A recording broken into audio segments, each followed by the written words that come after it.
Hello student, আমি Tapas sir. আজকে এই ভিডিওতে তোমাদের যাদের সিবিসিএস সিস্টেমে CC8 পেপারের সাপ্লি আছে, একদম শেষ মুহূর্তে একদম বাছাই করা, যারা বেশি হয়তো পড়তে পারছো না, যারা শুধুমাত্র পাস করতে চাইছো, তার জন্য বলবো তাদের একদম গুটি কয়েক শুধুমাত্র যেগুলো ইম্পর্টেন্ট, তোমরা কিন্তু যেগুলো একদম বাদ দেবে না সেগুলোই আলোচনা করব। তোমাদের ফুল সাজেশন, লাস্ট মিনিট সাজেশন তোমাদের দিয়ে দিচ্ছি।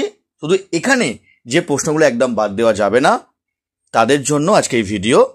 আর তোমাদের কিন্তু শর্ট কোশ্চেনেরও আমি তোমাদের সাজেশন দিয়ে দিয়েছি বাছাই করা, তার লিঙ্ক এই ভিডিওর ডিসক্রিপশন বক্সে দিয়ে দেবো। যারা দেখোনি তারা কিন্তু অবশ্যই দেখে নিতে পারো। আর যাদের কারো পিডিএফ মনে হয় প্রয়োজন লাগবে শর্ট কোশ্চেনে, তোমরা আমাকে হোয়াটসঅ্যাপে আমার সঙ্গে কন্ট্যাক্ট করতে পারো। আমি তোমাদের ফ্রিতে তোমাদের শর্ট কোশ্চেনের পিডিএফ তোমাদের আমি দিয়ে দেবো। তো দেখো তোমাদের প্রথম প্রশ্ন, দেখো তোমাদের যেগুলো একদম ইম্পর্টেন্ট, একদম স্কিপ করবে না, প্রবল ইম্পর্টেন্ট প্রশ্ন।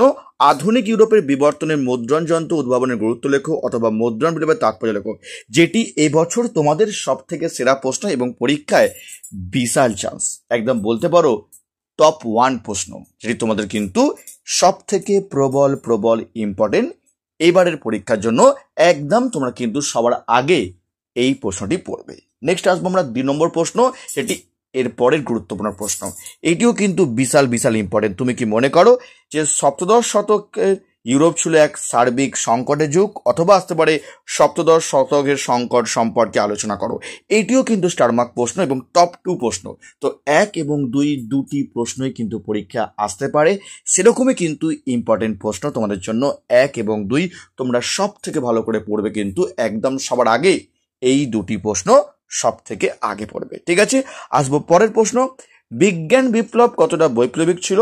ভেরি ইম্পর্টেন্ট প্রশ্ন। অথবা আসতে পারে সপ্তদশ এবং অষ্টদশ শতকে ইউরোপে আধুনিক বিজ্ঞান বিকাশে গুরুত্বপূর্ণ বিষয়গুলো চিহ্নিত করো। তো এই 3 এবং 4-এর মধ্যে কিন্তু একটি প্রশ্ন বিশাল চান্স আছে, অথবা তোমাদের কিন্তু এর মধ্যে 5 মার্কস কিন্তু আসতে পারে।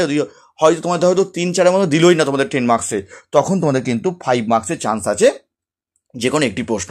তোমরা কিন্তু খুব ভালো করে পড়বে এবং মনে রাখবে 3 এবং 4-এর মধ্যে কিন্তু একটি সময় কিন্তু অত্যন্ত প্রবল। তোমরা বলবো 1 আর 2 বিশাল ইম্পর্টেন্ট, এবং 3 এবং 4-এর মধ্যে কিন্তু একটি কিন্তু বিশাল চান্স, একটাকে তোমাদের কিন্তু সম্ভাবনা আছে প্রবল। ঠিক আছে, নেক্সট দেখো তোমাদের পরের দেখো প্রশ্ন, দেখো ইংল্যান্ডের গৃহযুদ্ধের প্রকৃতি লেখো, ইম্পর্টেন্ট প্রশ্ন।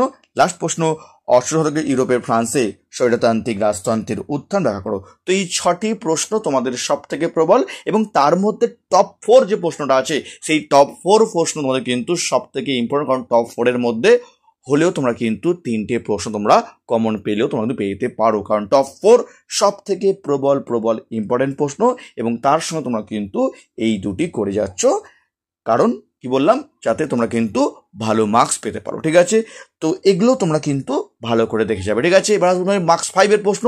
যদি কেউ নোটস কিনতে চাও তো স্ক্রিনে আমার ফোন নাম্বার দেওয়া আছে, একদম অত্যন্ত কম মূল্যে তোমাদের নোটস সরবরাহ করা হয়ে থাকে।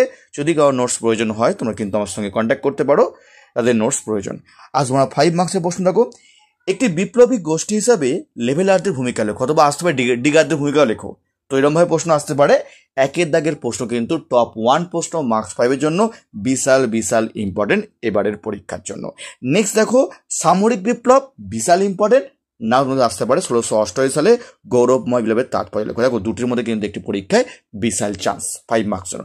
নেক্সট দেখো জ্ঞান দীপ্তির উপর টিকা লেখো। এটি এমন একটি প্রশ্ন তোমাদের, এটি তোমাদের কিন্তু 5 মার্কসও আসতে পারে অথবা 10 মার্কসও আসতে পারে, তোমরা কিন্তু সেভাবেই করবে।